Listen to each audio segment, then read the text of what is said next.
So how did Tyler Queen's surgery go? It went well. Any more decisions on the satellite camps and where and how many? No, not any final decisions, but we will do very few. We're wanting, like I said before, to get our guys or get guys to our campus. I think that's very important. At the same time, I want my coaches around our players too. Be there at the office and not just traveling the world. Do you think you'll be in the minority with that, doing less? I'm going to do what's best for Auburn, and that's really the only way that I'm looking at it. The last two quarterback battles you've had, you've actually named them. With Clemson as the opener, would you consider not naming a quarterback and keeping it a mystery going into that game? No, we're going to name somebody. I mean, hopefully sooner rather than later once we start fall camp, but we won't name somebody until we're 100% for sure. To that point, though, Gus, if nobody really steps forward at a big margin, could you play more than one quarterback? No, we really want to have a starter in, and we'll have ways that we'll put our guys in situations for somebody to step up.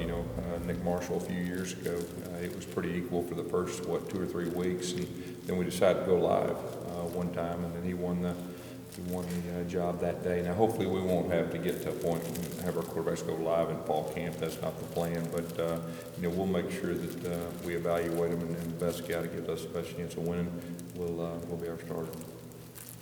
For the legal process for the 4 players who were stopped, are you going to let the legal process play out before deciding on a punishment? Yeah, I'm not going to comment anymore on that. There's been a lot of talk recently about a commissioner overseeing the Power 5. I'm sure you've talked about it with colleagues. What are your thoughts on it? I'm pretty well pleased with SEC and Commissioner Sankey. I think he's the best of the business, so I'm happy the way it is. You don't think there should be someone overseeing the Power 5 to make sure everything's on the playing field? I feel good about the way it is. Gus, I asked you after the spring game immediately, but your friend Hugh Freeze is going to bring up again in Destin a change to the spring game rules, playing somebody else, a smaller division opponent, just to give us a better look at what I got, what we all have. Is that something you think could gain traction at the end of the month? I think each coach has a different look, a different viewpoint and opinion. I think each school is different. Auburn's different. We have a lot of tradition with our spring game. I know our fans really look forward to it. I know our players do too, and our coaches. So, I like the way that it is. I think it's something that's important to our fans and something important to our players. Came out today that the NCAA decided that the video that's going to be allowed in the box and at halftime is going to be broadcast footage, not coaches' film. And I guess that caught a lot of people by surprise. Were you aware of that previously, that it was going to be broadcast, and what's your reaction that it's not game footage and coaches' film? Yeah, I was aware of it, and I think that's going to be one of those conversations that's talked about the next couple of years with the technology and where it's going, and what is going to be the plan moving forward in college football.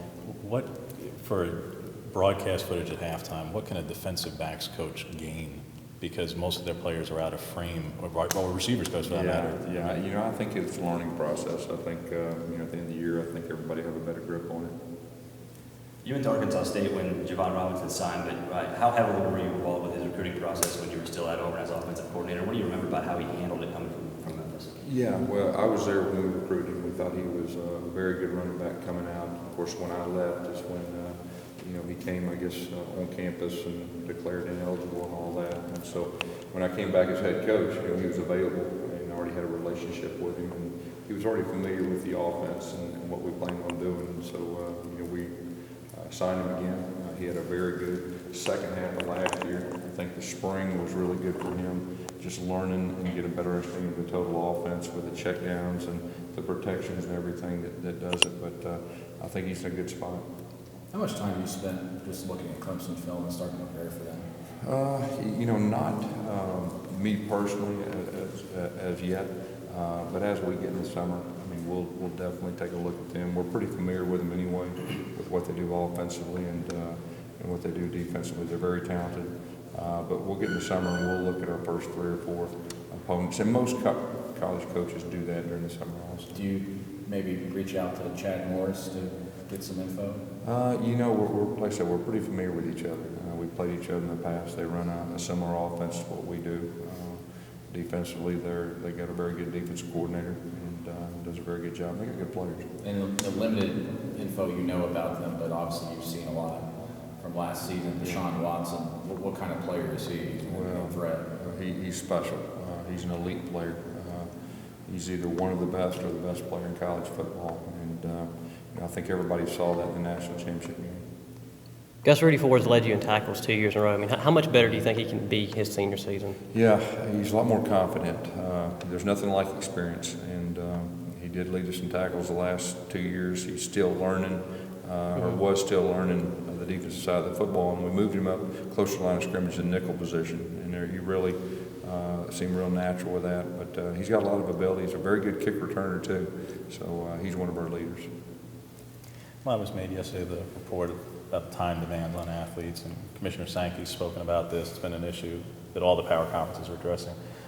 The student athletes took part in the survey for the NCAA, basically came away saying they wanted more time away in the off season, and coaches overwhelmingly were not in favor of that. Where do you kind of stand on the time demands and time in the off season and how much they have to do? And Yeah, well, I'd say, as long as it's equal across college football, and of course, me personally, I think it's good the way it is. But that's a thing that'll be talked about, and whatever's best for the student athletes moving forward, I'm sure will be the consensus. Because there was a CBS article about players being able to enter the draft, and if they're not picked, be able to come back to school. Is that something that you think could either gain traction or you would like to see? That's the first I heard about that, so that's kind of new to me. I'd have to have time to think about that and think through all the different scenarios.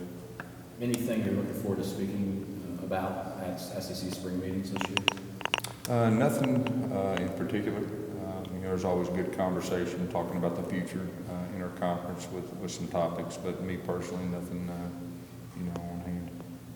Guess you always talk about information you have about the quarterback position. We have good information about Jeremy and Sean. What kind of information do you have about John Franklin after the spring, and how he'll react to a full stadium if he earns that job? Yeah, he is a talented young man. He's very fast, and he wants to be good. I think that's important. He's still learning the offense, but the fact that he's very coachable, wants to be good, he's right in the middle of the thing right now.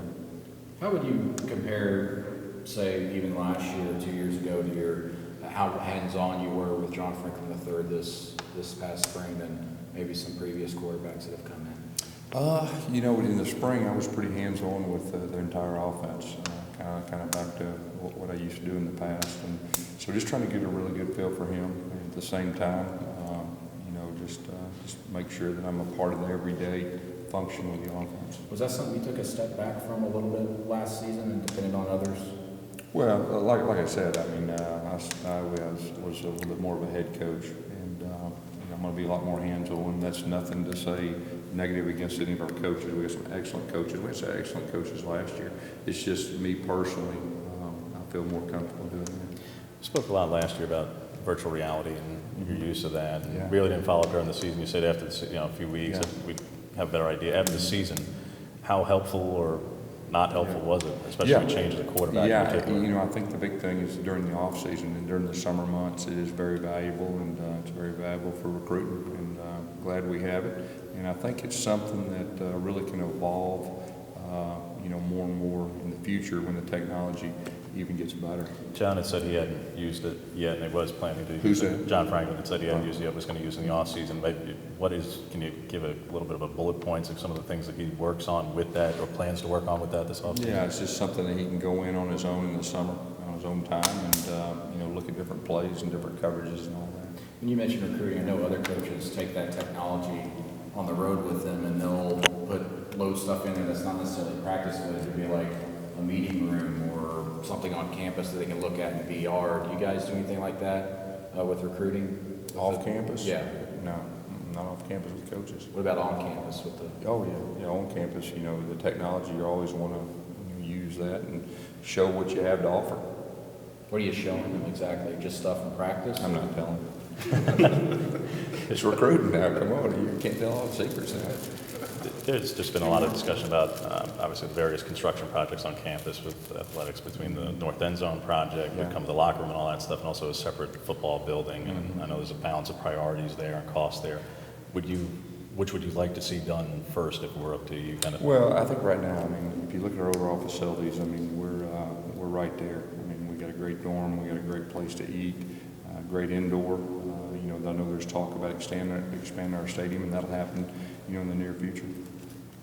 but a separate building is not a low You know, priority. I feel pretty good about our building right now.